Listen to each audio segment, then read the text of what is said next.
except the curtain that rises to the stage. Silly games of second guessing. I just forget the lessons that I couldn't learn, because one street over there's a life I could have known that would have kept me from the one I have today.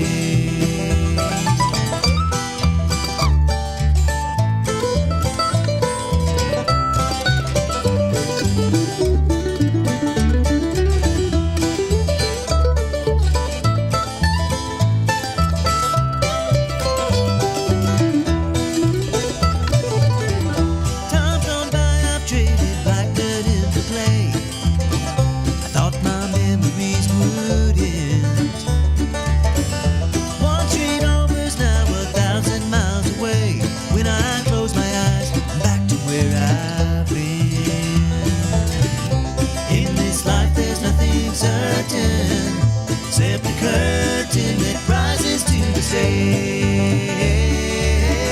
Silly games of second guessing. I just forget the lessons that I couldn't learn, because one street over there's a life I could have known that would have kept me from what I had today. In every morning as they do so well. And you'll be able to hear them. I'll try to get them to play that song live at the Kilgore Station Bluegrass Festival coming up on May 16th and 17th. Usually if I ask, they will. But that is an original song by the Ridgetop Ramblers, and they let us use it because it just so accurately describes what we're doing right here. We want to know what's going on one street over from where we're living. And if you're in Robinson County, you're living well, because it is just, we are so, so blessed. It's going to be a beautiful day. And my friend Scott Erwin is in here, and Erwin is in here. We were just talking about how we all misspell his name. We won't put an I there. Erwin. That's all right. But anyway, and we were talking about losing weight and all this kind of thing. He's lost some weight, and I've lost a little bit of weight. It's that time of year, you know, where you're just kind of going, yeah, spring, I want to feel better. I want to just, you know. So we all have our things. You got to figure out what works for you. And I think I'm kind of on a trek right now of something that's working. I'm down a few pounds, starting to move. You're down some weight. So whatever it takes, guys, that weight can be such a burden. Yeah. And I mean, that's what we were talking about, things that we are addicted to and things. I have a much bigger problem with food than anything. We talk about Celebrate Recovery and the different people, you know, people, they think about chemical and alcohol addictions. That's part of it, but about 30% of it. But other people come in with food issues. That's one of my big ones. People who have issues with, they spend too much money, they work too much, they've got family issues, they've got gambling issues, different things like that. And you have to recognize what's a stronghold for you. Yeah. And if you've got something that's got a hold on you in a strong way, it's a stronghold, and that can become an idol to you. And I mean, we're going to get into the faith side of this. Y'all know I'm a big old Jesus freak, and I'm not ashamed to tell you that, but you've got to identify those things. And for me, it's casseroles. I'm just being honest. I mean, seriously, you know, but anyway, I digress. Scott is here. Susan Hunter's coming in. She's going to be talking about stuff going on. We got Vietnam Vets Day coming up on Saturday. So much going on, so I need to shut my mouth and let you just get right to it. What's going on? Just, it's always good to be here, and just talk about a few things that's coming up and going on. I tell you, I was coming here. I'm not much. I get up in the morning, usually before my alarm. Mm-hmm. Although I'm not a big morning person, I don't have a problem getting up. Now, the ladies that work in the office, Gwen and Abigail, not so much. They're not morning people. But I'm coming to the office this morning, and I see a school bus at 6 a.m. It passes me, so that person probably got up at 5. At least. And I'm wondering what time the kids are getting up. And so it popped into my head, you're the academic professional here, teaching with the kids. And I know there's some countries out there that start later in the morning. Counties, yeah. Well, there's some other countries outside the U.S., they start school at, 9, 10 o'clock. Oh, really? Yes, and they've gotten better results grade-wise because the kids are more attentive. They're awake. Yeah. They're growing. There's so much going on when, adolescent years. And I'm thinking, what is your opinion on that? Or do you even have one? You That's know, quite they interesting. start later in the day. Mm-hmm. The kids are doing better. Mm-hmm. Of course, it runs a little bit later in the day, Mm-hmm. but it's some of these kids are having to get up at 5 a.m. Yeah. My daughter, love her to pieces. Baby girl is just not a morning person. Yeah. I mean, she's dragging. She comes home from her little job at Kohl's, and she goes straight upstairs, puts on her comfies. You know, she's a homebody, Mm-hmm. but she is not a morning person. She's dragging in the morning, just her feet are dragging, and I'm wondering. It just makes me think, because as adults, sometimes we hate to get up early. Mm-hmm. You know, much less a 15-year-old, 17-year-old like my daughter. So, I just wonder, that popped in my head. These poor kids. I don't know. It's the way we've always done it. It probably won't ever change. It's so quite interesting that because I am not, as much as God has made me be a morning person. That's just all there is to it. Because I was, as a kid, I was the kid that could not shut my brain down at night. I could not go to sleep. I could not go to sleep. And I didn't get a lot of sleep. And so I never liked getting up early in the morning. So I get that. Yeah. But I do understand that things got to be done. And I think about what they did in ancient times, and it was you went to bed when it was dark and you got up when the light came up. Mm-hmm. And, you know, I think that we kind of, the reason why we do what we do in this county is because to accommodate, we're limited on bus drivers. You know, we talk about that. We had a job fair yesterday. We need people to help these kids. And I know a lot of people are like, well, we should do more education at home and all this kind of stuff, but it's not happening. You've got too many kids out there that are just not getting the direction that, I mean, it's not that I want us to fill them with propaganda. I'm just saying there's kids out there that their safe place is school, that they get to eat there. They have adults they can talk to there. And it's not to say that maybe their parents aren't trying, but maybe they're all working and they have no time and they come home to an empty house. They wake up to parents that are sleeping. They get themselves out to school. Yep. And we're limited on how many bus drivers we have. We have to do a staggered start in school to be able to accommodate them, because some bus drivers go out and pick up one load, the ones you've probably seen, and then they come around and do another school. Mm-hmm. And it's just what we have to do to accommodate the circumstances we're in. You know, I have so many people that are like, our schools, blah, blah, blah, our school this, blah, blah, blah. And but they're not in the schools and they're not working and volunteering in the schools to help make it better and to really see it from the inside. Mm-hmm. That is one of the things I am just about to finish my 3rd year in the school system. And having been in politics and all the things, I would rant about this and that. And, you know, and I love some of the things going on politically, and some of the things I think you're not paying attention to what the people who are teaching our kids are telling you. Mm-hmm. You know what I mean? And so there's just all those things to consider. And I get it. But I do think, I get the idea of the kids sleeping in and all that kind of thing. But I do kind of go back to, we're supposed to be good stewards of the time we have here. And the kids that can't get up out of bed in the early, are they not getting to bed at night? I know that was my issue. Mm-hmm. When I get to bed at sunset, I don't have any problem getting up at 4 a.m. I get up at 4 a.m., between 4 and 4:30. And I've had to do it my entire career. I kind of went kicking and screaming into this job because I was like, I don't want to do morning radio anymore, you know, because I've done it my whole career. Yeah. But that's where God's got me, and it's a good fit, and it's opened up all these other doors for me. So I get what you're saying. Yeah. But I think until we can come up with a better way, I mean, I know when you go over into Europe, they eat like at 10 o'clock at night dinner. And I'm like, I can't even imagine eating and going straight. You know, those kinds of things, because my kids love to travel. I'm like, whatever. The only places I want to go are to Israel and Turkey and Pompeii. I want to go to the ancient places like that, you know. But they talk about that it's more of an evening thing. What are we doing in the evening? But, you know, back in the day, lights went out, you went to bed. Lights went on, you got up. That's where our kids used to be. Yeah, I don't know, man. Sun's up, they're up. Yeah. But pray for those that are out there early, taking care of our kids. It's hard.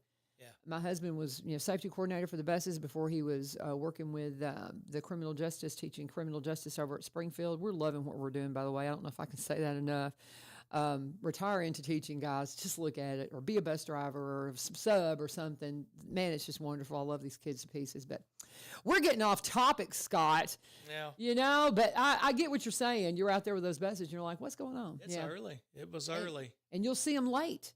You'll see them out at dark because they're trying to accommodate the kids who need to go to sporting events. Yeah. Or they need to, because they don't have transportation. We don't have the home that we used to have where you had mom and dad. There's so many single parents that are just trying their best to keep a roof over their kids' heads and food in their mouths.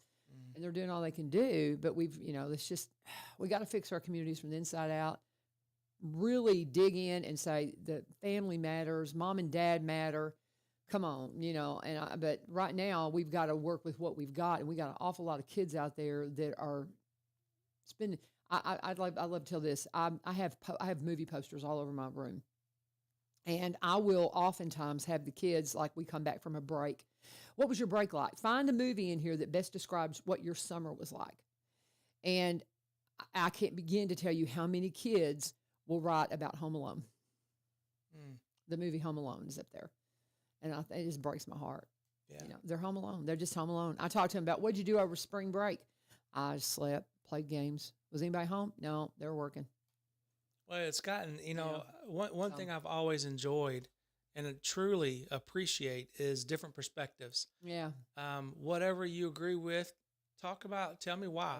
I love the debate. I do. But I do. And I genuinely want to understand, where someone else is coming from, their point of view and perspective. Teachers are no different. Teachers on the front lines of our future. You better believe it. I say it and I think it every day.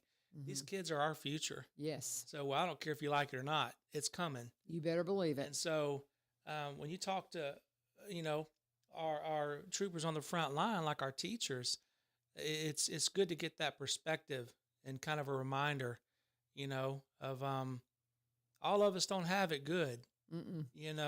Some of these poor kids out here are, like you said, getting up. They're on their own, independent when they're 12 years old, or taking care of younger siblings. Taking care of younger siblings because they have to be, and it's tough. But so I don't know. We're blessed and fortunate to be where we're at right now this morning. Yes. And it's a beautiful day. A full belly, and where we are, and I hope we don't forget that. Amen. But anyway, preach. So I love it. But for the record, if you don't know who this gentleman is, he leads the VSO, the Veteran Service Office. You are the director of the VSO. Ma'am. That would be your title. Yep. And he took over after Terry Wilson retired, and then they, you hired my sweet friend Gwen. And I was talking. It's so funny you mentioned Gwen not liking to get up, and we were talking last night for a good 30 minutes. And she was like, she used to come in and do the morning show with me some. She'd pop in. She hasn't been in forever. Yeah. And I said, the door's always open, sweetheart. You can come anytime. And because she get her up. Yeah. Come on, Gwen. Come on. But anyway, so we've got the big focus right now from the VSO office is reminding everybody they've moved. They're across the street. Yes, ma'am. What your hours are, because I know that we were talking about how that I don't know if it's Gwen told me this or Abigail. It's Abigail, right? Yeah, I forgot her name for a minute. But anyway, I think it was when Abigail was in last time. She was saying that you guys are going to having the office open every day. Yes, ma'am. And when does that start? That starts May the 5th. So coming up. May the 5th, I talked with the county mayor, Billy Vogel, and I said, sir, this is what I'm thinking about. This is what I'm wanting to do. Because we've been on this hybrid schedule since COVID. And explain what you mean by hybrid schedule. So with the hybrid schedule, I started off with Terry because there wasn't enough money in the county budget for me to go full-time as a VSO. I was part-time. And so I had a second job as an EMT in Sumner County. And Terry said, Scott, what would it take to bring you here full-time? So not making much part-time, and I drive 50 miles round trip to work. I come from Sumner County. And I said, Terry, is it possible for us to start looking at a hybrid schedule? That's back when gas, it was costing me $90 to fill up my truck. Yeah. So we went to this hybrid schedule where we started working Tuesday, Wednesday, Thursday in the office, and we would work from home on Mondays and Fridays. It turns out it was a blessing, especially for Terry, who was more experienced and he was deeper into the claims, because a lot of these claims that we work, you can be in someone's medical records for days looking for what the VA says he doesn't have. So, and that takes time. You can't do it at work. When you're at work in the office, the phones are ringing. You have veterans that are walking in, have a quick question. It's never quick and it's never one. Yeah. So you can't do it at work. And Terry was working those 18-hour days. And so it was tough on him. So that hybrid schedule, working from home, whether we're still answering the phones, we're open Monday through Friday, Right. 8 a.m. to 4:30, Right. period. If you call Gwen or me or Abigail, we're gonna answer that phone. And a lot of business we can take care of over the phone.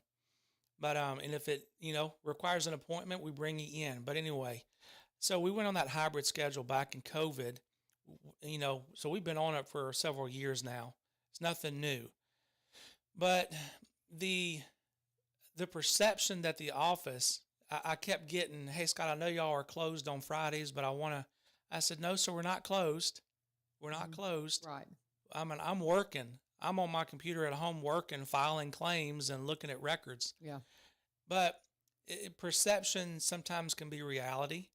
And so I said, you know what? I'm hearing this too much. I got you. And so I said, okay, May the 5th on a Monday. I said, Mayor, we're going to be here 5 days a week. So Abigail and I are still going to get our 1 day a week admin. Right. So on Mondays, I'll be working from home, admin, and then I'll be in the office Tuesday, Wednesday, Thursday, Friday. Okay. Gwen's going to be there 5 days a week. Right. And then on Fridays, Abigail is going to have her admin day to catch up on records and records reviews and calling veterans back and looking into claims. She'll have that admin day on Friday, and I'll be there in the office.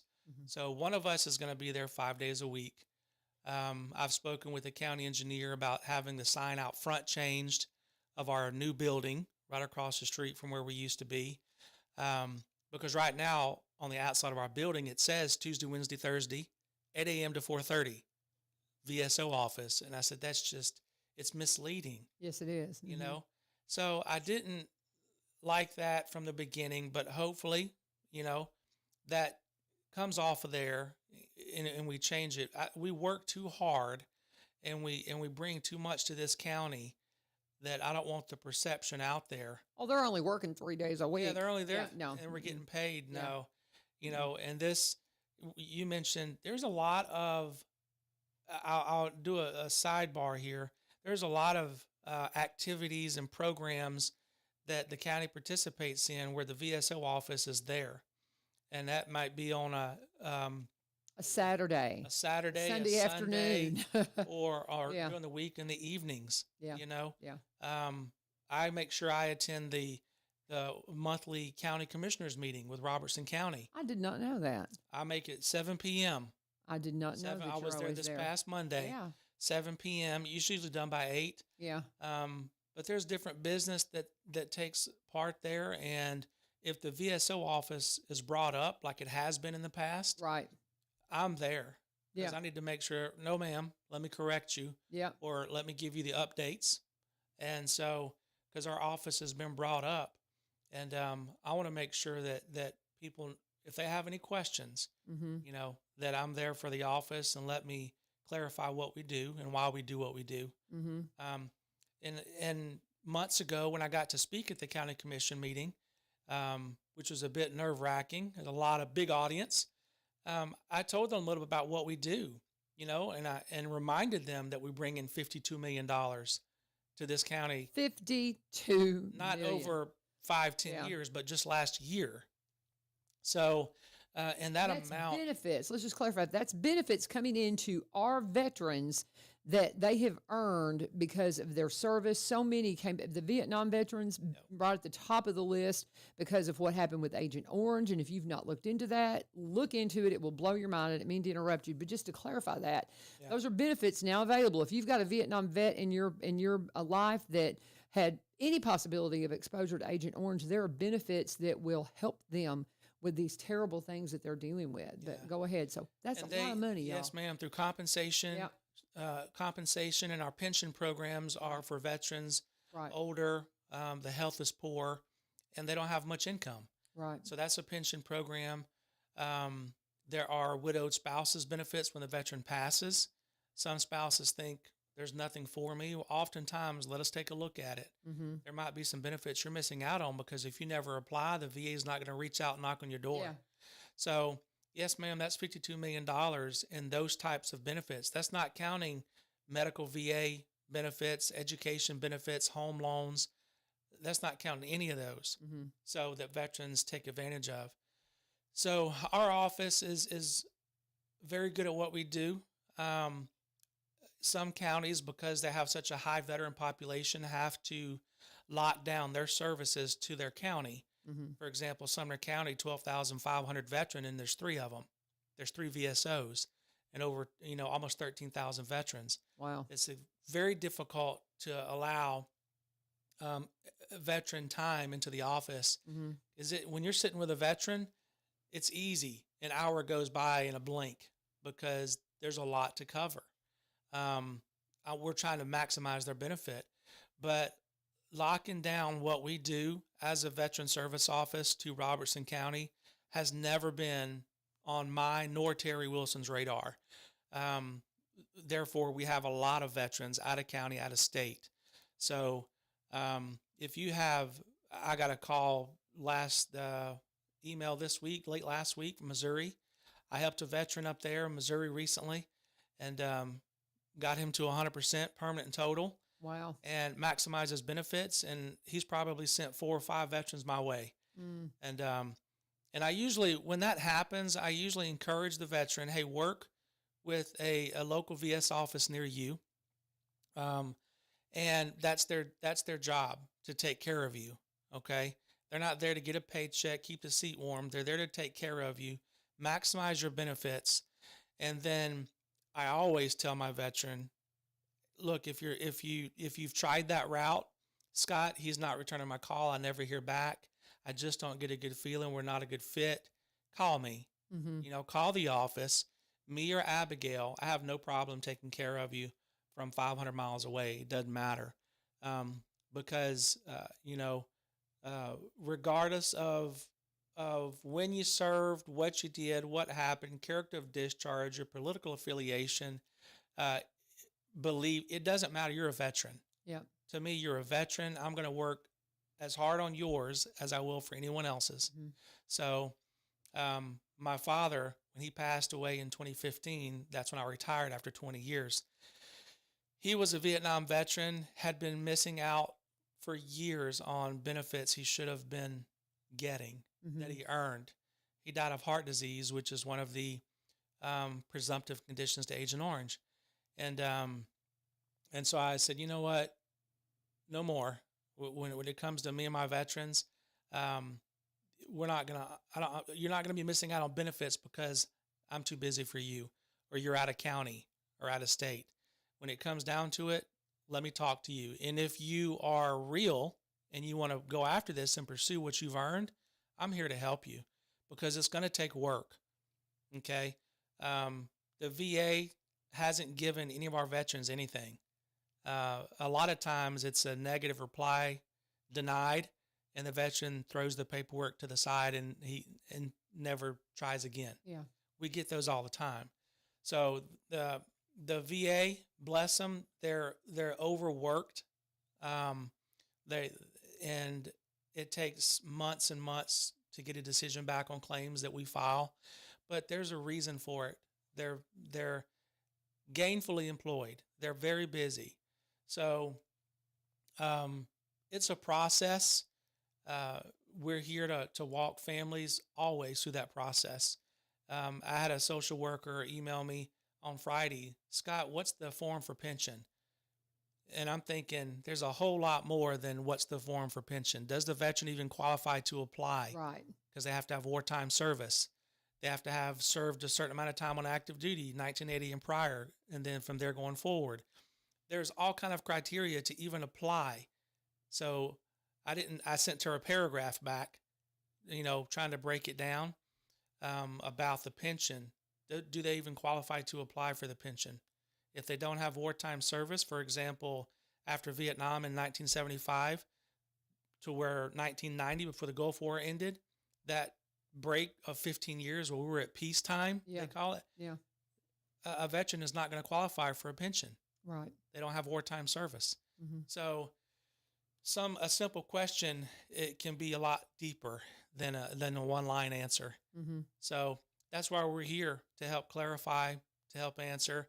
90% of what we get in the office is a lot of the same, and our veterans come in. I don't expect them to be the subject matter expert. That's our job. My veteran doesn't know how to navigate A, B, C, and D. So that's why we're here, to help them navigate that road and process. And I'll tell them, look, if you're willing, like I've already said, to go on this journey, I'm going to be right beside you. Mm-hmm. And if it comes back denied, and you just tell me, Scott, that's just not right. I'm struggling. I'm having more of a problem, and the VA just flat out denied it. That's my job. We'll appeal it. Just because you get a decision back from the VA, it's not final, written stone. That's we appeal decisions all the time. Yeah. So I would much rather a veteran call us, let us help them through something, than do it on their own. Mm-hmm.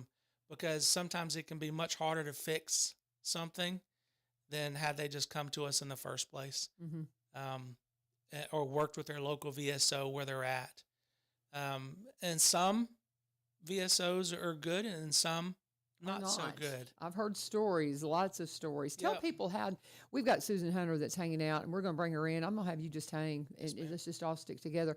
Can I ask you something? I want you to tell everybody how to get with you, but can you give me a real short answer on this one? Because you just mentioned something, because I know we got to get Susan in here, but I'm very curious.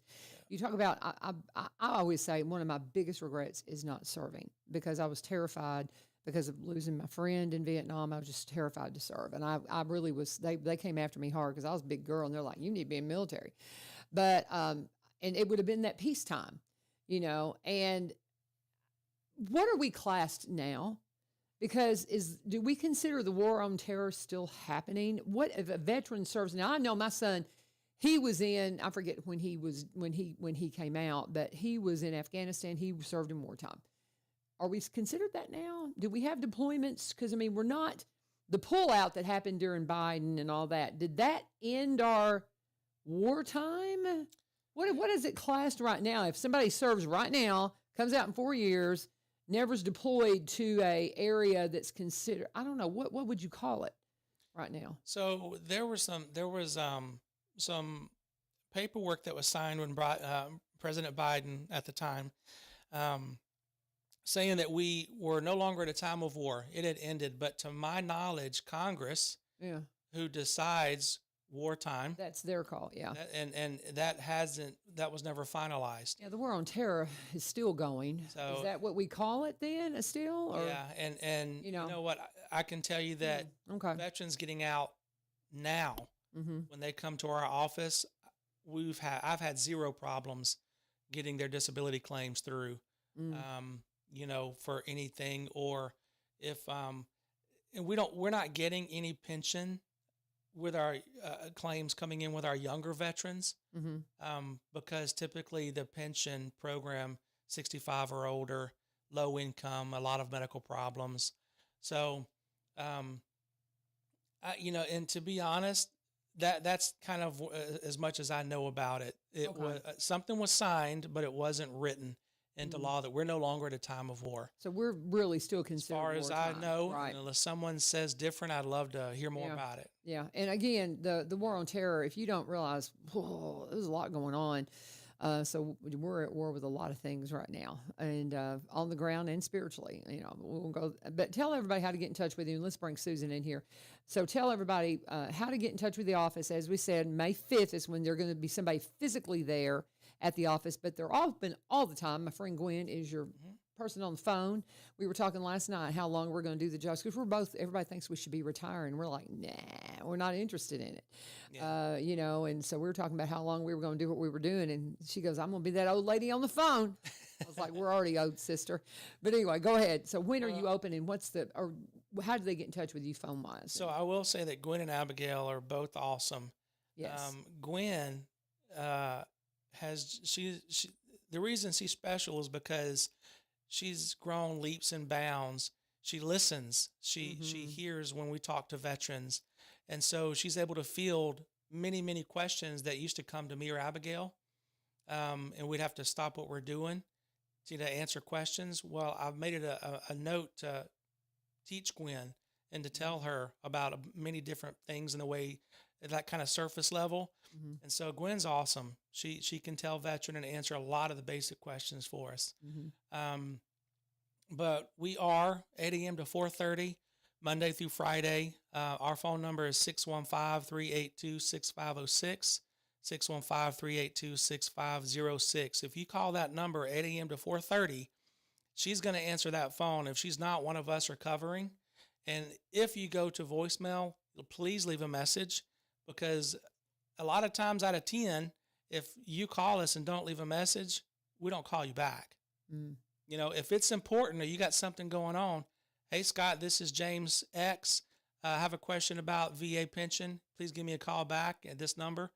If you hang up and don't leave a message, I don't normally call you back. I don't chase you down. But we've had no problems. I promise you, if you leave a message, we will get back with you. Right.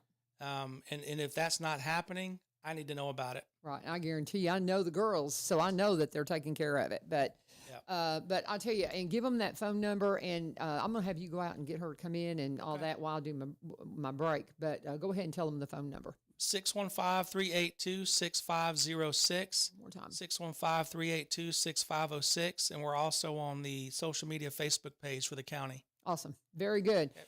Scott Erwin is, I don't know why we trash his name so bad. Anyway, he is our VSO director, and again, just a great guy that you're going to want to talk to help you with the anything that are veterans questions. And Susan's going to come in here with Scott, and while they're coming in, I'm going to talk to you about our sponsorships real quick.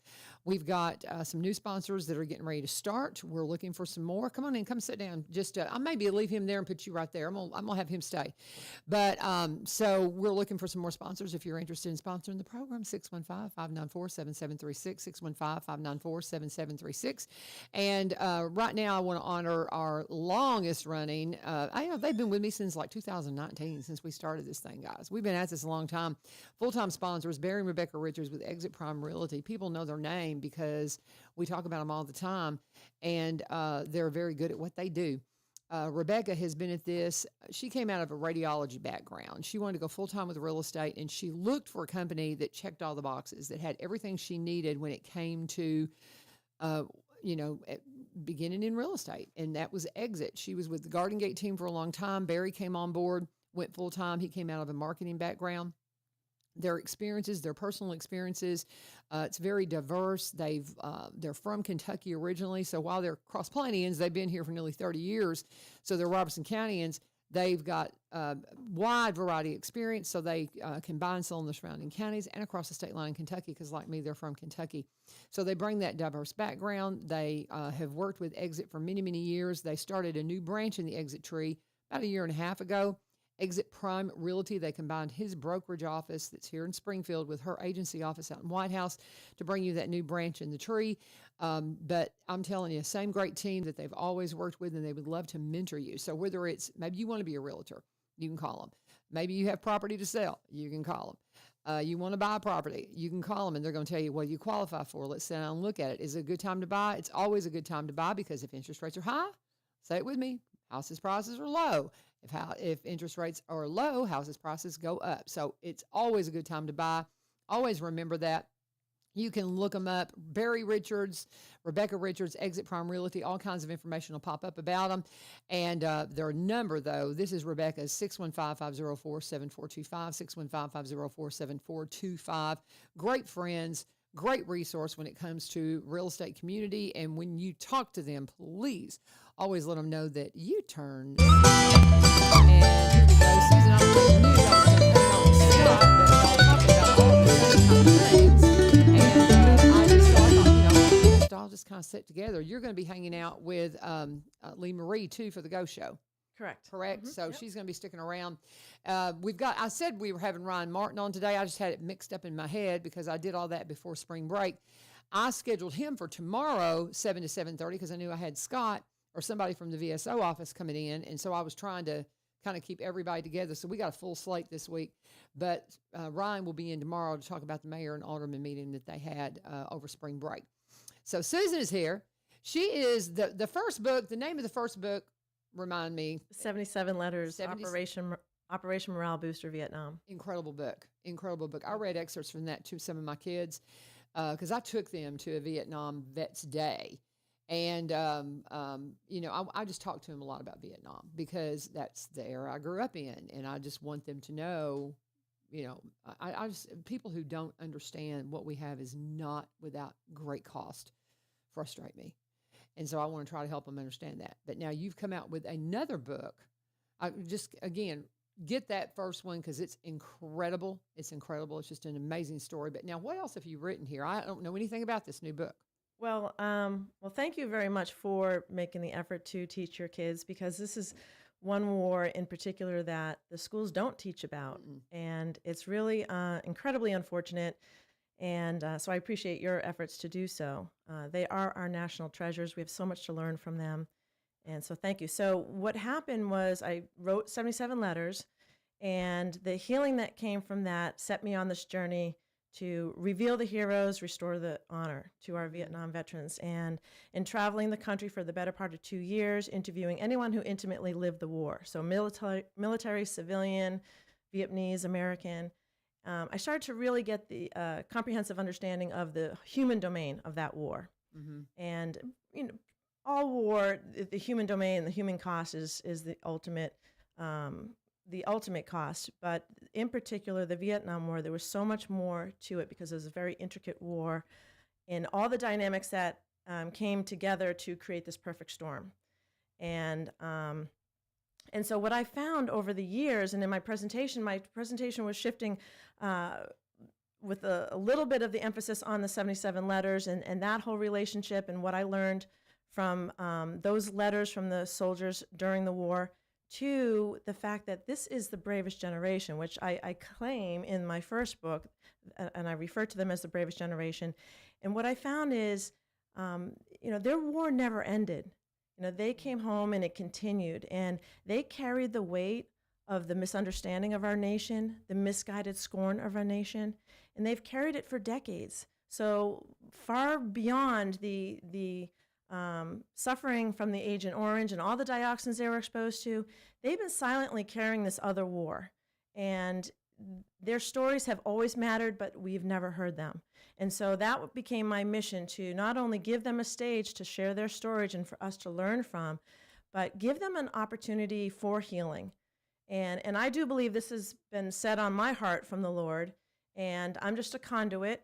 I believe whatever comes from this is the Lord trying to bring them some peace and have it settle in their hearts. And so that has become my mission, to make the case that they are deserving of the title, The Bravest Generation. And the more I learned and the more I researched for this book, The Bravest Generation, it became so unequivocally clear to me that they're so deserving of this title. There were so many challenges that the soldiers, and I say soldiers, so when I say soldiers, I mean all, the airmen, the Marines, everybody, the guardsmen, that they had to endure, that generation of veterans before them and since them did not have to endure. It was just specific to Vietnam War. And it's astounding. And every night I go to bed and say, okay, Lord, if there's anything else that you want me to be sharing, please put it on my heart. The next morning I'd wake up and say, the influence of music, and I would research that and see how that actually played a part in, setting the culture for those serving in Vietnam. And then the next night I'd go to bed, okay, Lord, if there's anything else, please put it on my heart. Next morning I'd wake up and say, the canines. Even the canines had it harder in Vietnam War. And it just kept going on. So out of that 30-chapter book, 27 chapters are dealing with different aspects of that war that were so specific to Vietnam that they just had challenges. It literally, the best way to describe it was the perfect storm. And so because they've been carrying all this and they've been scorned and maligned so unfairly, I bill this as the greatest story of vindication in our lifetime, because we are vindicating an entire generation of veterans who have been just silently, they don't ask for this, but they deserve it. And so this is a legacy book. I believe, without a doubt, it needs to be in every home, every family of a Vietnam veteran. That's like the minimum. Yep. Because this is a legacy book that the veterans are going to benefit from it. Their sons and daughters, their wives are going to benefit from it, but also their grandchildren. And they may pick it up now, or they may pick it up 5 years from now and read about their grandfather. And I purposely made this a very manageable book. I could go on and delve deeply into all the aspects, and it could be a 700-page body of work. Right. But I didn't want that. I wanted this to be so manageable and not overwhelming for anybody. And so I wanted to keep it 200 pages or under, and really just touch upon all the aspects, the major aspects, and then give them resources within that chapter to, hey, if you want to delve deeper into this aspect of it, here's some resources you could reach out to. But it's a very manageable book. I think all veterans would enjoy it. All Americans should read it because they deserve to be heard. Their stories have always mattered.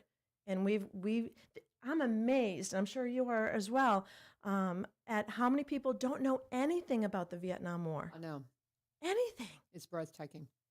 I'm just, this chapter you've got right here about the first televised war, I'm going to read it and make sure, and I'm going to submit it to bring it into my classroom because that's a very good aspect of it. But I'm sure I got emotional as soon as I opened it because, whew. It's astounding. It really is astounding. The first thing I opened to was the average age of the soldier. And my friend was 19. Mm-hmm. That's the average age. And that just hit me. And the line you have right under the title, and this is chapter 6. He was a young soldier at the age of 19.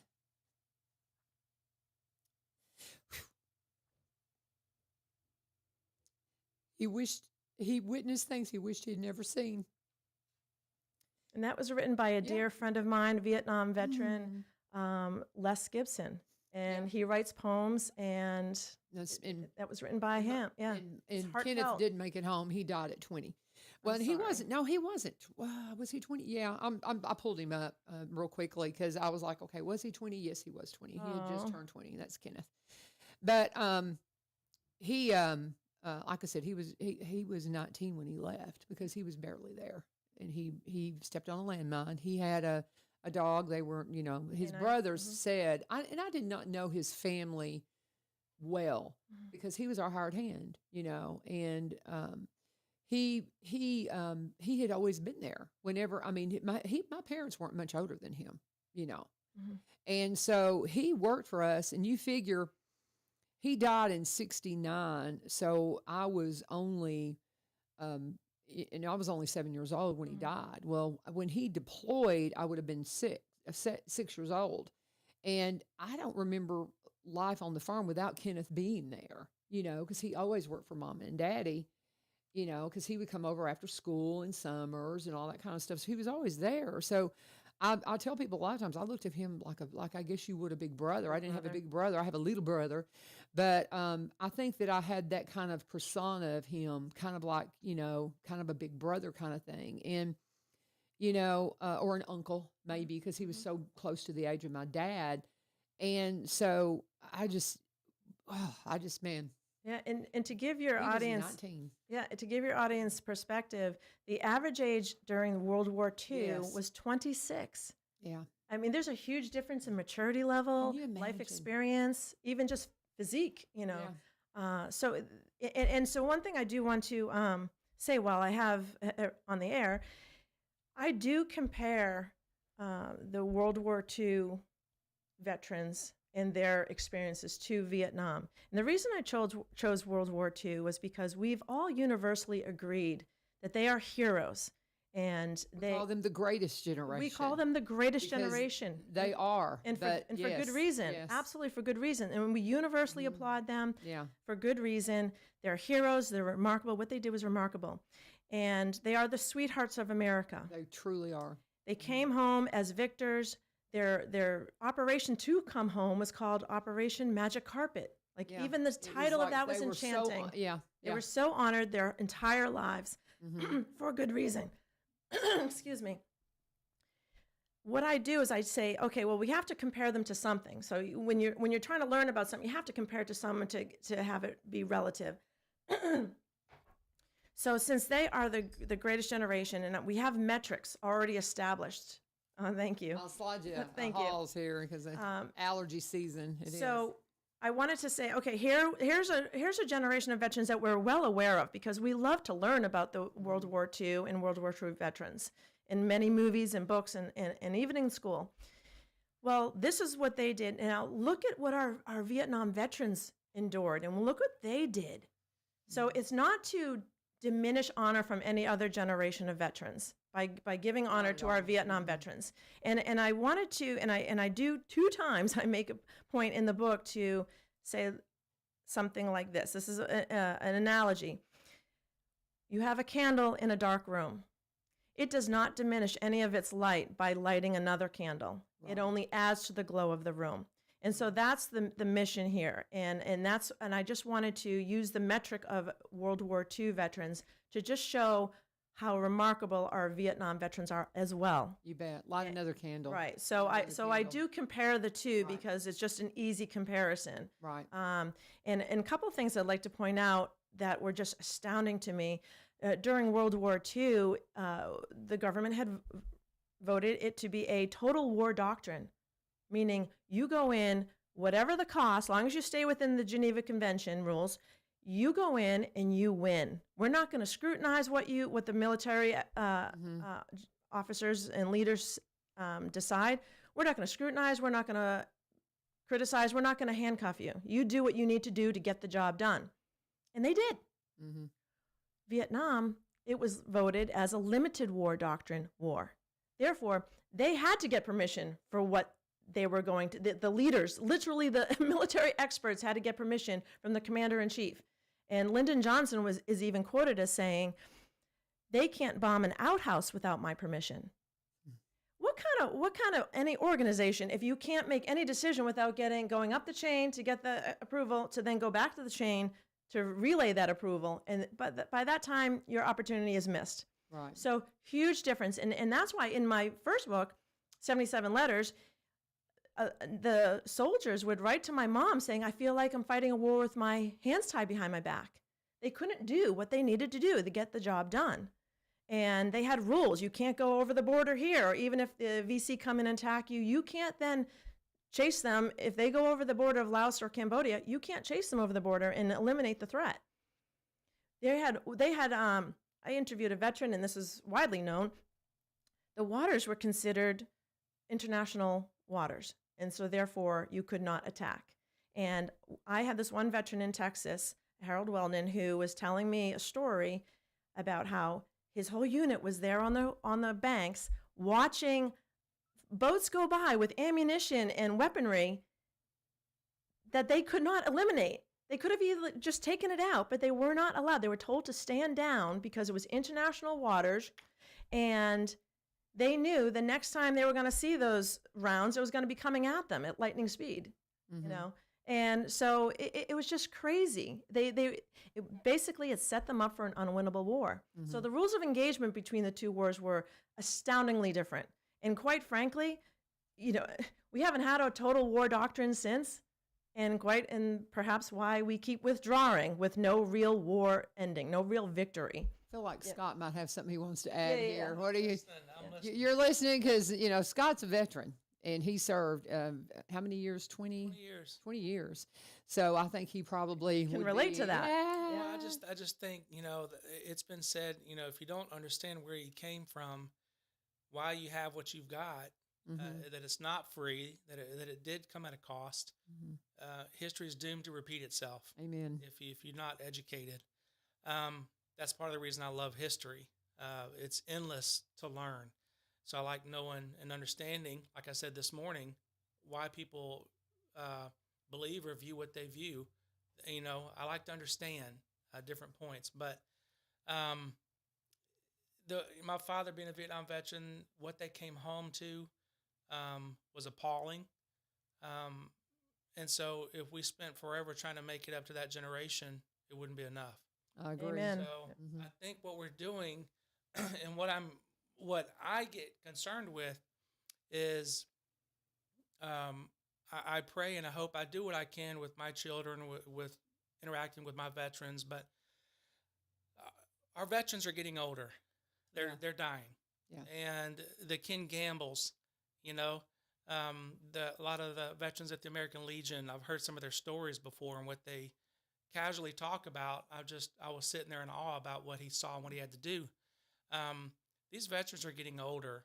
I pray that we don't lose that piece of history because we don't educate our children about the past.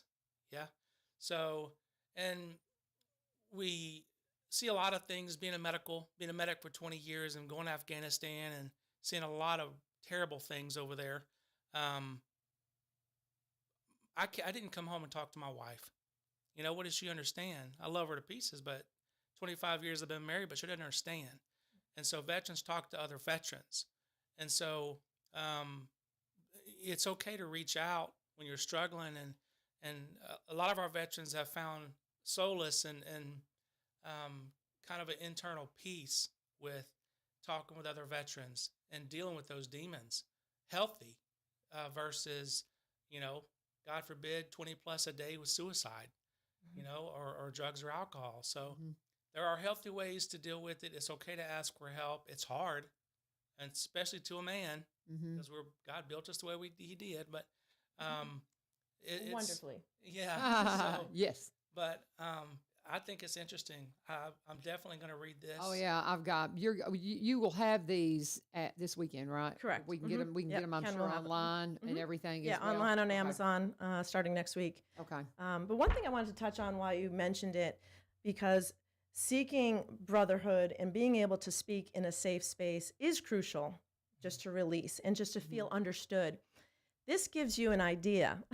This will speak volumes as to how shunned our Vietnam veterans were. The VFW, Veterans of Foreign War, banned Vietnam veterans from joining.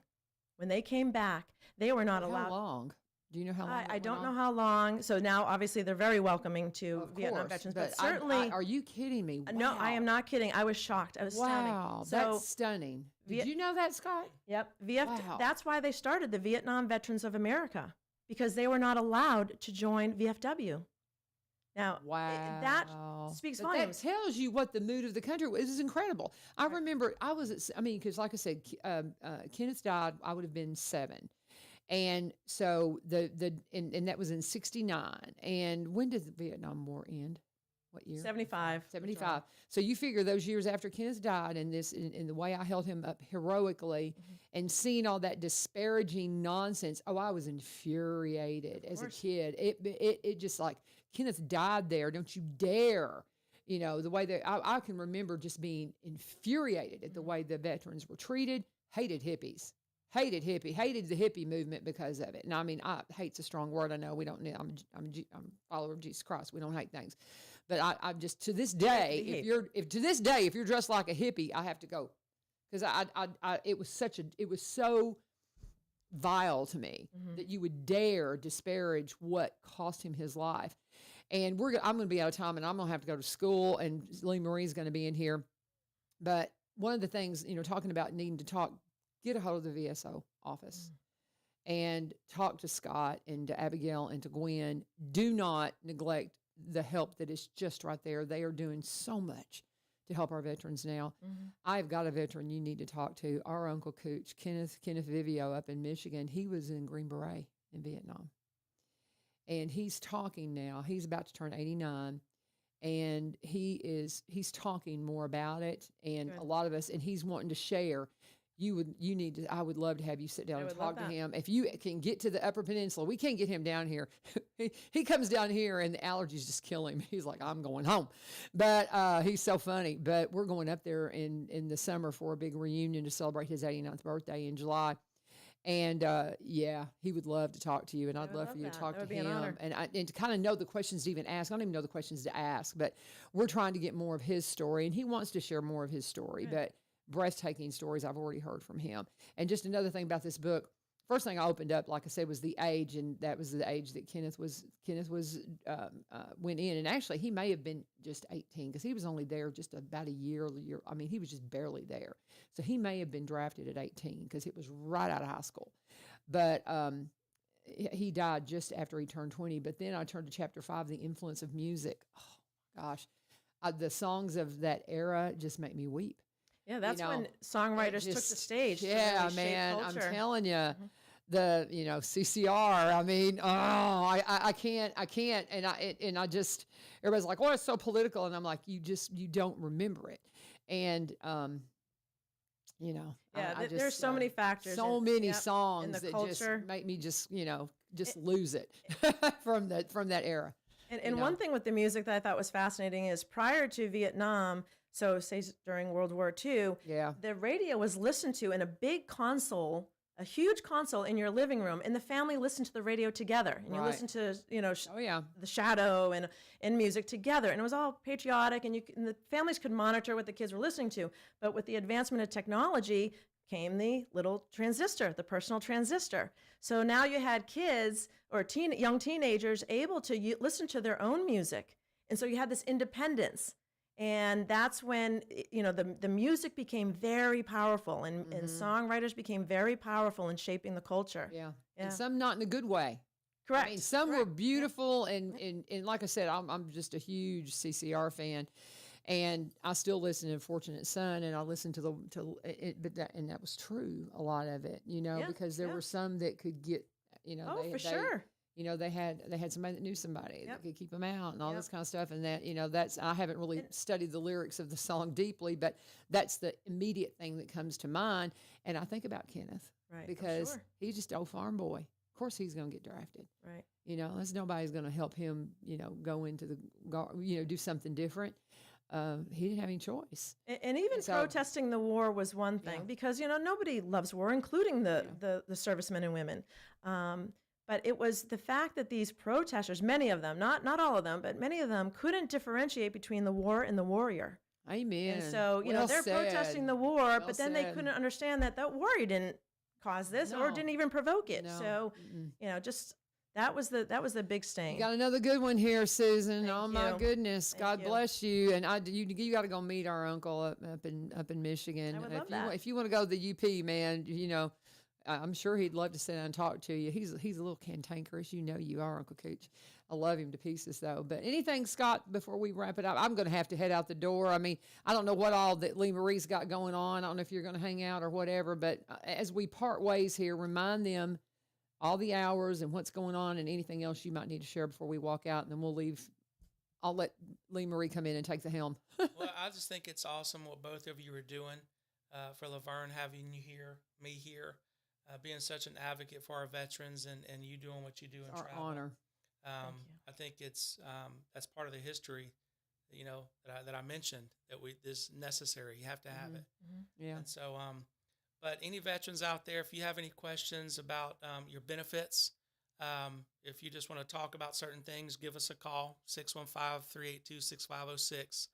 And Monday through Friday, I'm very responsive on email. If I get an email from you on a Saturday or Sunday, because I check my mail, I will respond to you. If you're having trouble, or if you have some questions after hours, it doesn't matter. Shoot me an email. Our email's there. Gwen will make sure I get the email if it doesn't come directly to me, and I will give you a call or email you back that day. Okay, very good. And again, Scott Erwin, our director of our VSO office. and they're in here on the fourth Wednesday and sharing this time today with Susan, because this is a powerful, powerful book. I love how you put it together. I really do. Why, thank you. I think you did an excellent job on that. Just kind of glancing at it. I'm kind of a speed reader, and I was kind of flipping through it. I mean, I'm not a speed. Y'all know what I mean. I can kind of get the gist of a book very quickly, and that's a good one. That's Why, a thank really you. good one. Thank you, sweetheart, for writing it and for what you're doing for our veterans. And so It's an honor. they're going to hang out. I don't know if Scott's going to hang out. I see Deborah out there, so I don't know if they'll have a seat for you, brother. You may have to leave with me. But Susan will be there for the Vietnam Vets Day, right, on Saturday. Are you going to? Actually, no, I'm going to Okay, be up in Baltimore at another Vietnam Okay, all Veterans right. Day. But Vietnam, and see, and I've got a track meet, so I can't be there. Brian Wilson's going to be there, y'all, and he's awesome. I love him and Dawn. They're just wonderful. He is the Brian Wilson of 99.7 fame and Fox News fame. He was in Washington the day 9/11 happened. Hear that story? Incredible. But they've got relatives that were served in Vietnam. He's going to be an excellent person to host this on Saturday, starting at noon. I will be at the Candlelight Vigil Friday night, where we're going to be reading the names. And so I hope you'll be a part of it. This Friday and Saturday, and I'll be talking more about it as the week progresses. But I'm going to let Lee Marie get in here. It's already 3 after. Thank you, Susan. Thank you, Scott. Thank you. Guys, for joining me. Hang out. You got another full hour of local programming with Lee Marie and The Go Show. And again, Ryan Martin will be joining us tomorrow for a full report of all the things that happened at the mayor and alderman meeting, and United Way as well. So stay tuned. This is 1100 WSG.